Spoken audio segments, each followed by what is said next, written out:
All right, you can see that I unplugged some of this bigger stuff here. I really, first I want to get this thing anchored in, and then I gotta disconnect some things, lay out some things, consolidate some things, but quite a bit of room here, which will be good for all my rock light cables. So we'll see how it goes. So far, so good.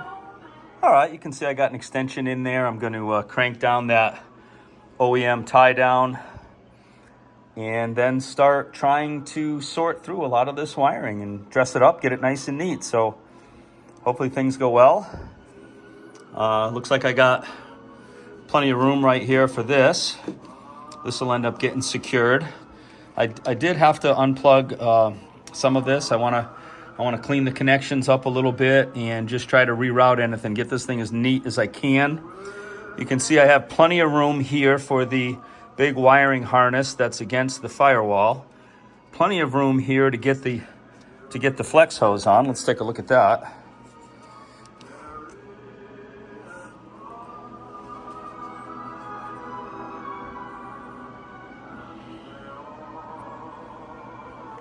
Making a little progress here, just kind of laying things gently into place. Everything needs to be dressed.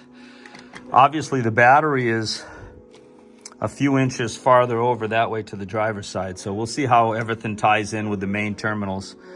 I'm just waiting for that hold down piece to dry, and then I can anchor it in.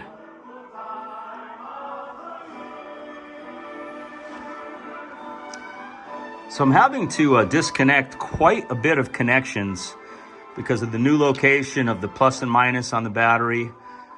I'm sneaking it in there. I just knew this was going to take a long time. So just taking my time. I'll feel better once I get this battery secured down there. I think that's going to work out well. Then I can start reconnecting everything. You can see that tiny little break in this insulation because of the tension on the wires. And after a while, some of this insulation gets brittle. This is a factory wire. See that connector right there goes on the positive post. So I'm gonna put some electrical tape on that, maybe a little bit of rubber tape. Basically just trying to get enough flexibility because I gotta take this whole harness driver's side to make room. You can see I have the positive all taped up, but it needs to go back there. It's getting close. Just gotta really work the wires and kind of reshape everything. Just taking some time to clean up the connections really good with contact cleaner, sand them up. And then obviously one at a time, I'm going to start reconnecting these once I get this positive terminal adjusted far enough over to get on the post. Then we'll continue the process of neatening everything up and rewiring everything. Well, sadly, after about an hour and a half of wrestling with the old bracket hold down, I took mine that came from my Jeep and still had to modify. Basically, instead of using that square rectangle, I just could not get it to clamp this battery down well. So I took a quarter 20 drill and a tap, and I tapped it on an angle so you can see there that the hold down now is pressed nice and tight against that bottom lip, and it holds the battery down well. So I did not expect that to be such a pain in the ass, but anyway, the battery is secure. Okay, a little more progress. I think this plug right here, I think I'm gonna back that off a little bit. You can see it. I'm gonna put a tie wrap on that. I think it's gonna sit just like this. I have a lot of stuff disconnected right now.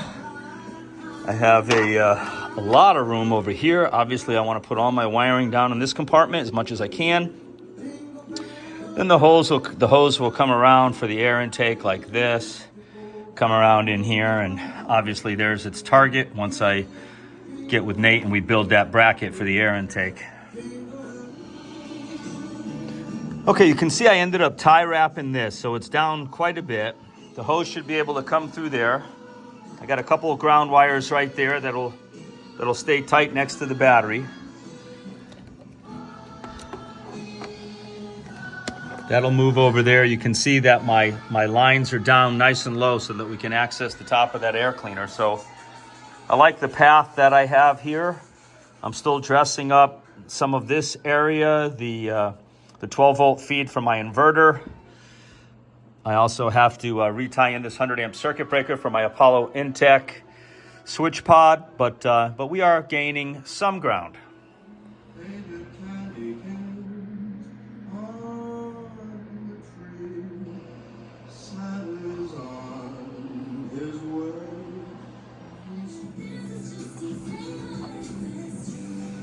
Okay, you can see I put the hose on.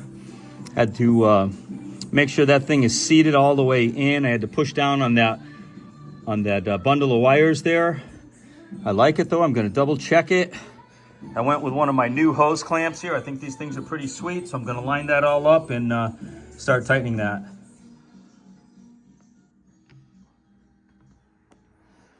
So you can see the flex hose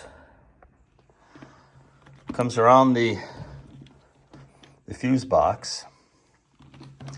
Then it'll make a sharp turn right here and go into the top of the air box. So there you go. You can see this thing sits up a few inches, but it probably gets compressed a little bit when the hood goes down, but that is how it goes. So we'll see. I got more electrical to tie in. All right, you can see the air hose right there. So then it has to, this is probably its highest point right here, which is probably about 3 inches above the fuse panel. Then it can dip down nice and low into the flange that me and Nate are gonna make right there. You can see some of the electrical, quite a bit of rewiring and rearranging. Hopefully we're okay here. I could actually start the Jeep if I remove this plug so I can get some air. I'll probably do that. I think I'll take this plug off just so we have some airflow, obviously, and see what's going on here. I want to try closing the hood, see how bad this is, see what it's like. Wow. Jeez. Hopefully everything's okay. So I closed the hood actually with ease.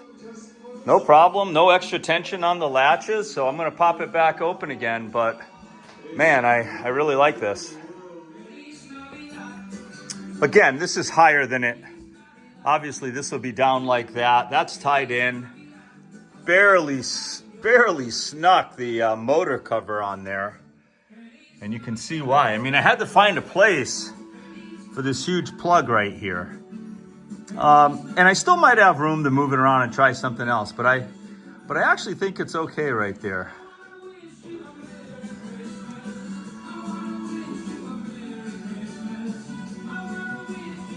$100-amp breaker right there. That's from my Apollo Intech inverter. Again, this is just kind of sitting right here, see? This is where I got to make that flange and tie it into the top of the air box. That'll be the air in. And then this hose just sits right here in between the fuse box and the battery, right there.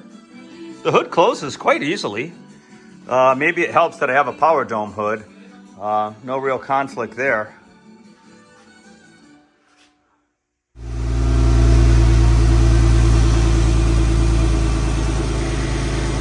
Right now, that's my air intake going through the air box down out of the bottom into the throttle body.